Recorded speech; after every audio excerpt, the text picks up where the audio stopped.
Oke, kita masuk dioda Zener. Pasti bedanya dioda Zener dengan dioda penyiarah biasa. Dioda penyiarah itu bisa sebut dengan dioda biasa itu ya. Kalau dioda biasa, kita lihat kurva karakteristiknya seperti ini. Ketika di kondisi forward, dia mengalirkan arus setelah titik tegangan lututnya. Dia akan mengalirkan arus dengan cepat. Kemudian di kondisi reverse, ini dia tidak mengalirkan arus sama sekali. Di reverse ini I-nya adalah 0. Jadi masih ingat ya, kalau masih ada I yang muncul di sini berarti adalah arus bocor. Jadi yang dioda penyiarah tidak dikondisikan bekerja di sini. Jadi ini sini tidak dikondisikan. Nah, dioda Zener dibuat adalah bekerja baik di daerah reverse. Jadi dia desain, dipabrikasi supaya dia bisa bekerja baik di kondisi reverse. Nah, itu bedanya dioda Zener dengan dioda sebelumnya. Dioda sebelumnya di forward mengalirkan arus sebesar V cut off, di reverse dia tidak ada arus. Jadi dia diusahakan tidak bekerja di daerah reverse ini. Sedangkan dioda Zener dia akan baik juga bekerja di kondisi reverse. Jadi itu perbedaannya.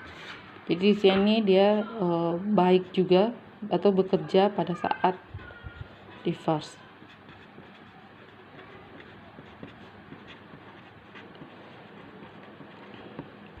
Ini dioda Zener, ini simbolnya seperti ini. Kemudian kita masuk kurva karakteristiknya dioda Zener. Di sini tegangan kurva I dengan V. Dia akan mengalirkan arus setelah tegangan lutut. Jadi dia kondisi forward dia seperti dioda silikon. Jadi dia mengalirkan arus setelah 0,7 atau 0,6 sekian. Dan di kondisi reverse setelah tegangan Zenernya dia akan mengalirkan arus juga dengan cepat. Seperti ini, dia akan mengalirkan arus dengan cepat sampai didapatkan IZ maksimumnya. IZ maksimum berarti dia sudah tidak boleh bekerja melebihi dari IZ maksimumnya. IZ ini adalah arus Zener maksimum. Seperti ini. Ini ada tegangan Zener. Biasanya kalau tegangan Zener 6,2, kalau kita punya Zener 6,2 di labor, artinya apa? Maka setelah 6,2, maka dia mengalirkan arus dengan cepat. Tapi pada kondisi forward, dia bekerja seperti dioda silikon. Oke. Ya. Besarnya arus Zener maksimum itu sama besar dengan arus daya Zener maksimum dibagi dengan tegangan Zenernya. Ini I arus Zener maksimum. P Zener ini adalah daya, ini yang difabrikasi nih biasanya. Ini fabrikasi. Jadi ditentukan oleh pabrik yang bikin komponennya. Bentuk dioda Zener secara komponen hampir sama dengan dioda biasa ya. Jadi lihat di video sebelumnya. Sekarang kita lihat sebuah contoh soal. Bentuknya seperti ini. Diketahui VS-nya 40 volt.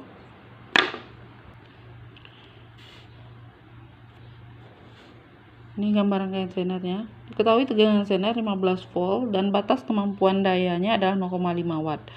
Bila tegangan sumbernya 10 volt, tentukan RS minimum yang dapat digunakan untuk menghindari Zener dari kerusakan.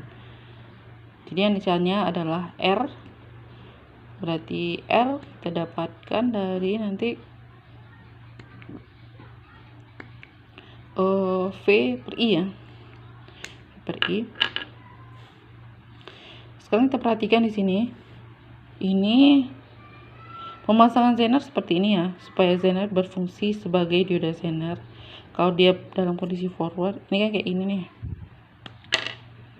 Ini kan arus ngalir harusnya gini. Nih. Kalau ini dibalik, kalau bentukannya seperti ini, bentukannya seperti ini, pasang seperti ini bentuknya. Maka ini dalam kondisi forward, berarti dia berfungsi seperti dioda silikon.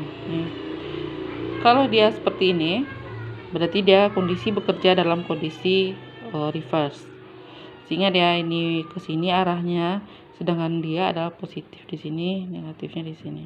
Berarti dia kondisi reverse. Berarti iya betul dioda Zener. Sekarang sudah diketahui tegangan Zenernya ada 15 volt, kemudian kemampuan daya adalah 0,5 watt. Maka kita dapat hitung berapa I Zener maksimumnya, yaitu P Zener maksimum dibagi dengan V Zenernya, sama dengan 0,5 watt dibagi dengan 15 volt, atau ini sebesar 1/30 ya, 1/30 ampere. Kemudian gimana kita menghitung RS minimumnya? RS minimum berarti kita bisa menghitung dari V sumber dikurangi dengan V Zener dibagi dengan I Z maksimum. Ini dari mana dapatnya, Bu? Nah, kita lihat ini gambar yang kita punya tadi, kita cari rangkaian penggantinya. Nih.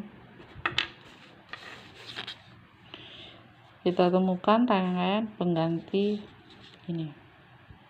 Seperti ini V sumber. Nah, kemudian di sini ada RS. Kemudian dia ada V Zenernya.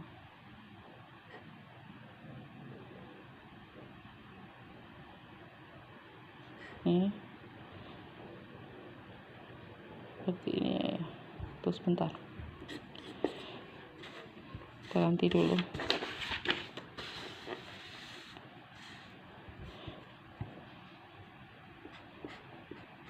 Nih.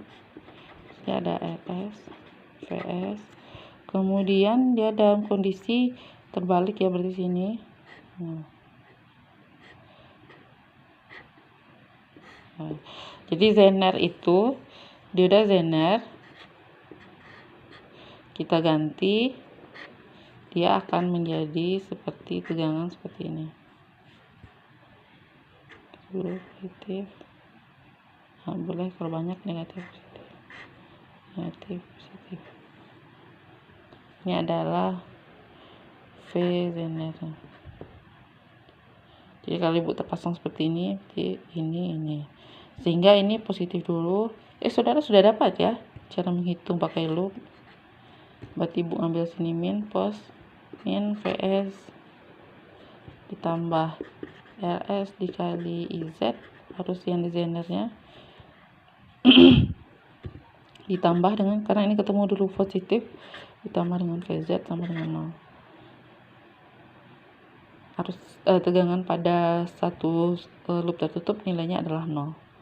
Berarti nanti IZ sama dengan VS dikurang VZ dibagi dengan RS. Nih. Ini yang digunakan VS dikurang VZ dibagi dengan RS. Kalau sini yang ditanyai berarti tinggal dicek ya. Sehingga VS nilainya 40 dikurang dengan 15 dibagi dengan volt 1/30. Berarti dapatnya sekitar 750 ohm. 25 dikali 30. Berarti RS minimumnya adalah 750 ohm. Kalau di bawah 750 ohm berarti Zener ini nanti akan rusak, akan mengalami kerusakan. Berarti RS yang kita gunakan adalah RS yang besar dari 750 ohm. Oke ya. Untuk dioda Zener, perbedaan Zener dengan dioda biasa. Ya, di sini mungkin ditambahkan ketika di rangkaian Zener diubah seperti ini. Ketika di rangkaian dia akan sama dengan Beda dengan yang itu ya. Di sini aktif positif. Oke, itu. Ini ketika di rangkaian.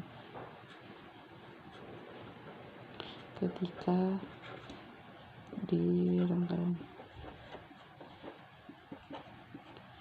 Gambar. Oke. Semoga materi di Honda Zener yang singkat ini bisa dipahami. Nanti kita akan melanjut memahami Honda Zener nanti ketika materi rangkaian elektronika. Oke, sekian, terima kasih. Assalamualaikum warahmatullahi wabarakatuh.